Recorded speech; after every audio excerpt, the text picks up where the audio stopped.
First of all నాకు ఈ అవకాశం ఇచ్చిన మా appliances Ramesh sir and Ranjith sir గారికి శిరస్సు ఉంచి వారికి పాదాభివందనాలు చేస్తున్నాను. ఎందుకంటే ఒక శిలని శిల్పంలాగా తయారు చేశారు.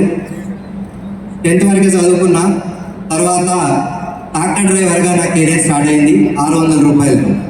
మా నాన్న చదివించలేని పరిస్థితి, చాలా పూర్ ఫ్యామిలీ. ఆ తర్వాత స్టీరింగ్ ఆటో నడిపా.